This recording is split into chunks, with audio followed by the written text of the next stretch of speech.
In the past, I've made videos regarding pitchers who had many wins in a season despite poor overall stats.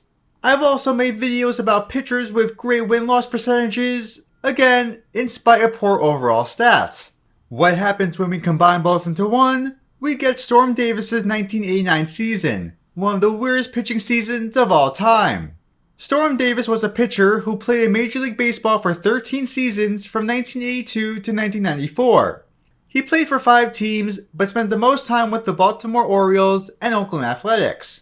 In his career, Davis went 113 for 96 across nearly 450 games played and nearly 1,800 innings pitched.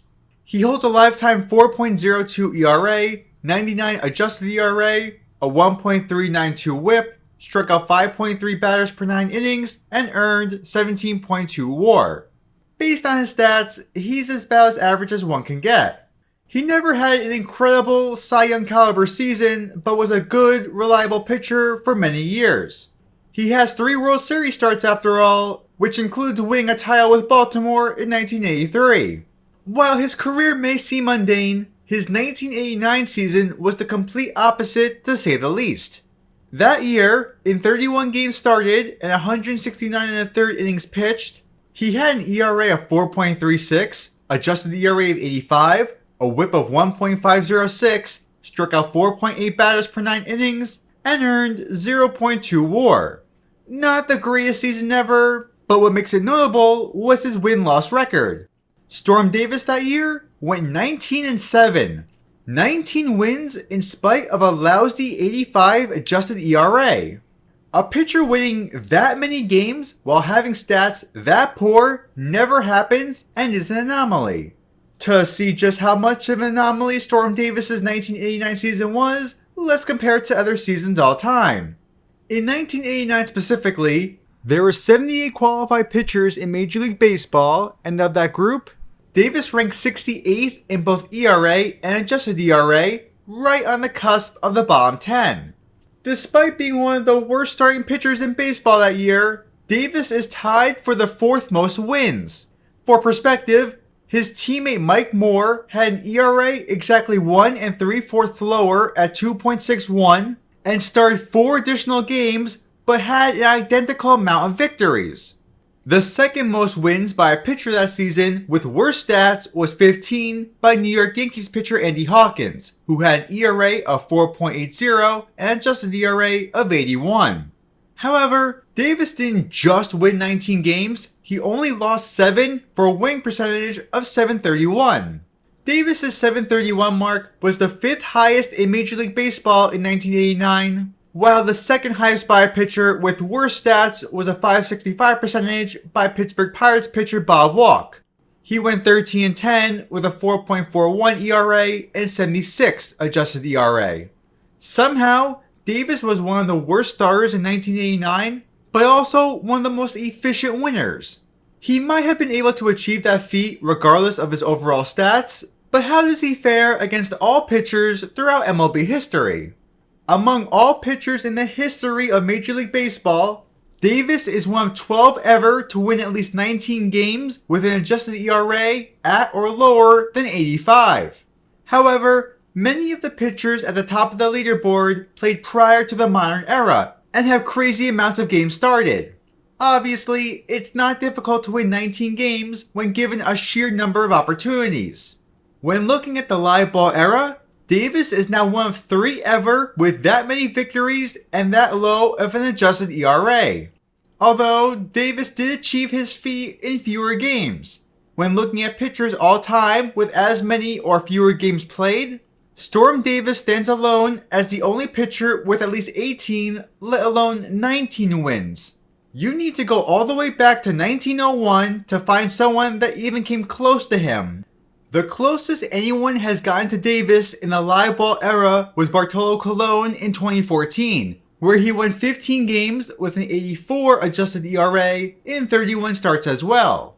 What if we looked at pitchers to match Davis's win total of 19? Keeping a maximum games threshold of 31, Davis's 85 adjusted ERA is by far the lowest mark any 19-game winner has ever had, and it's not even close. The second lowest one is 111 by Ray Collins of the 1913 Boston Red Sox. Something else notable about Davis's playing time was the number of innings he threw. While 31 games is a normal workload for a starting pitcher, he only threw 169 and a third innings. That's less than 5 2/3 innings pitched per game on average. For context, a starting pitcher needs a minimum 5 innings pitched per start to qualify for the win. So on a regular basis, Davis was just barely hitting that mark and yet was constantly winning anyway. When looking at all of MLB history, Davis's 19 wins are the most ever for someone with as many or fewer innings. If we look at pitchers that also have an equal or lower adjusted ERA, Davis is so much the only pitcher to even get to the 15 win mark. The next highest is 14 wins by Duke Moss of the 1959 New York Yankees. Storm Davis's 1989 season keeps getting crazier the more we look at it. Nobody has been able to win as much as him in such little playing time while being that poor of a pitcher, but wait, there's more. As mentioned earlier, Davis didn't just win 19 games, he also had a superb .731 winning percentage, having only 7 losses. When looking at all pitchers in MLB history with at least 26 decisions and an 85 or lower adjusted ERA, you can probably already guess who's on top of the leaderboard. Davis's win-loss percentage is over 100 points higher than the second highest mark, being just one of 7 ever with a mark of at least 600. If we look at every pitcher to match Davis's .731 winning percentage with at least 26 decisions, his adjusted ERA is once again the lowest of all time, and it's just one of 4 ever with a mark under 100.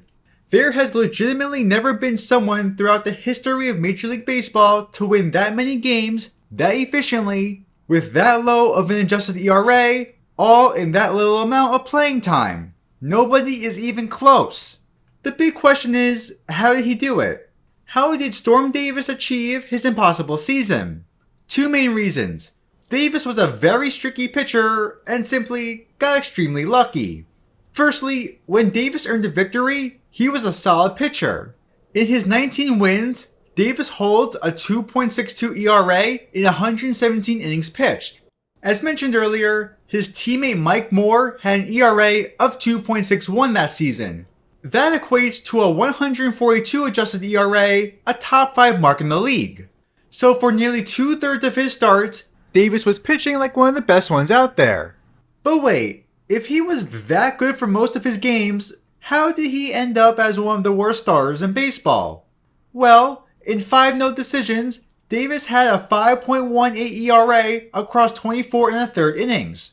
In his 7 losses, a 10.93 ERA in 28 innings pitched.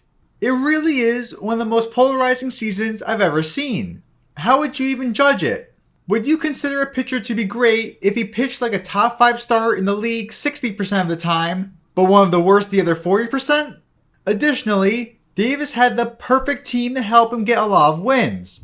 The 1989 Athletics won the World Series, so Davis was supported by a great lineup and an elite bullpen. Specifically, in Davis's 19 victories, Oakland scored a grand total of 130 runs, which is almost 7 runs per game on average. Only 6 times all year did the Athletics score fewer than 3 runs whenever Davis took the mound. In 1989, Oakland Athletics starting pitcher Storm Davis had one of the weirdest pitching seasons anyone has ever had. Someone who won a large number of games while not losing many, all while posting subpar stats in a limited amount of playing time. We may never see a pitcher have a similar season ever again.